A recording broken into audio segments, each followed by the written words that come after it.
Batman Incorporated number 7, written by Grant Morrison, art by Chris Burnham. So this issue picks up right where the last one left off, Bruce Wayne being thrown off of a building, and everyone's watching on as he falls, and then whoops, wouldn't you know, some man-bats just grab him right out of the sky. And Nightwing, Jason Todd, and Tim Drake are all watching on, and they're like, okay, yeah, this is an issue now. So they all lay out the plan, what they need to do. Jason Todd, as Wingman, goes to reconvene with the other members of Batman Incorporated at the Eastern Batcave.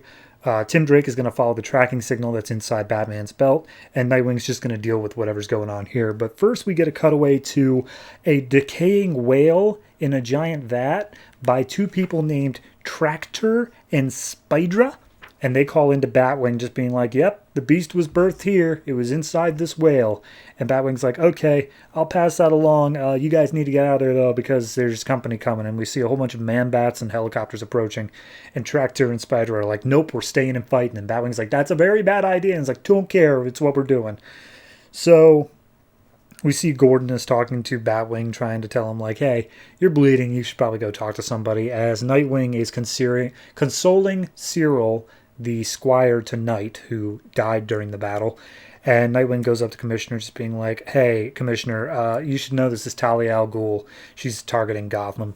And at that point, Commissioner Gordon's like, yeah, okay, look, my shift was over 3 hours ago. We need to contact England in order to tell them Knight is dead. Like, the hostages are all dead. This is all gone to hell. So then we see inside the Batcave, and it's Damian talking to Alfred, basically saying, like, none of this would have happened if I was with him. If it was Batman and Robin, like, I would have been there. We could have done this. And Alfred's just trying to give him some food, just being like, yes, okay, you still need dinner, Master Damian. So Wingman hops on the line with Alfred, and he's like, hey, this is Wingman. We screwed up bad. We got to figure out what to do. And he says he's on his way to Batcave East just to update them. So Damian, he's playing with the cat Alfred, and he's like, oh, I finally managed to tame him. Took a few hours, but it finally managed to happen. And he tames Alfred, and he's like, all right, here's the deal.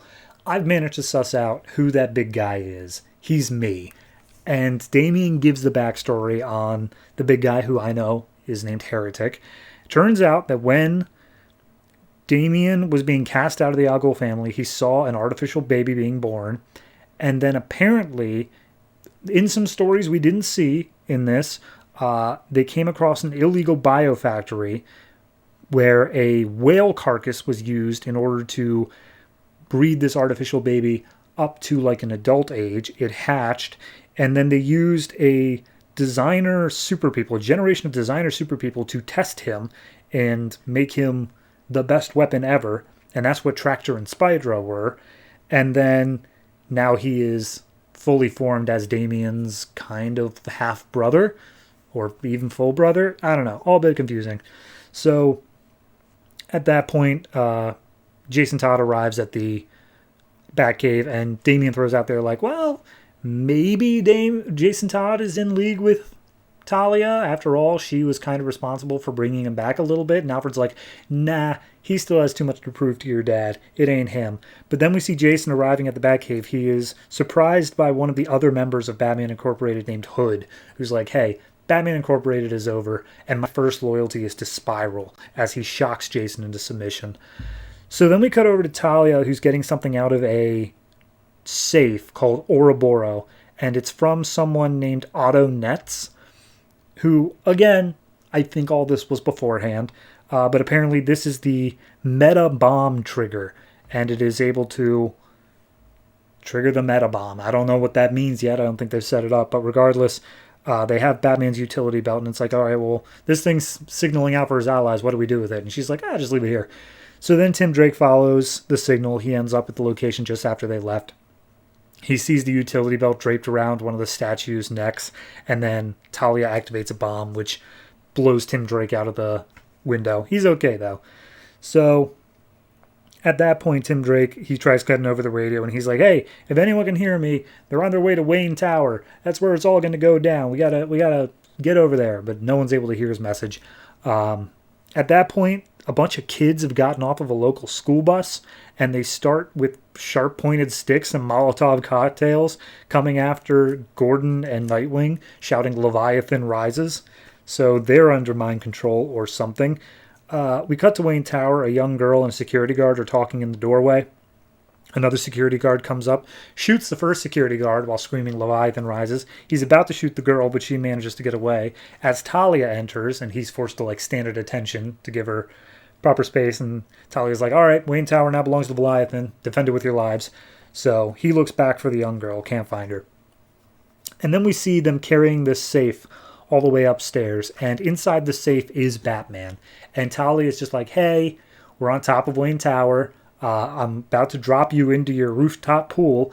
The whole reason we did all that stuff, you climbing up that tower, was more for theatrics. We were studying your like reaction time and how much your strength and all that. We were getting readings on you so that we knew exactly how long it would take you to break out of this safe. Because we know you're going to break out of this safe, but we're going to pause all of our plans to go into motion just a few seconds before you break out, before you could even possibly break out.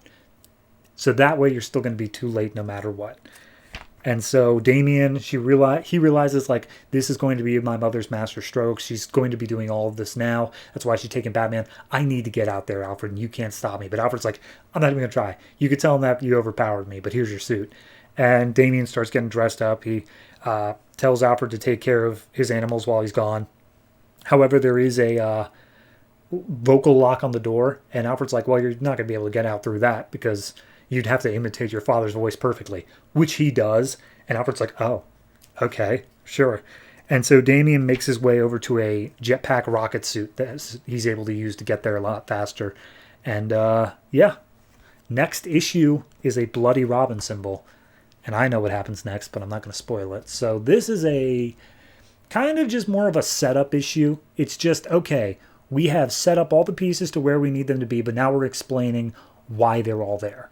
We're saying this is why this is happening, this is why that's happening, and it's just kind of explaining it all out. And I think it does a good job of explaining the pieces that we saw, but it is so heavily reliant on stuff that happened before the New 52 reboot that I really could have used a little like extra explanation there. It just kind of assumed like, ah yes, Tractor and Spydra, you remember them, right? And I'm like, was I supposed to?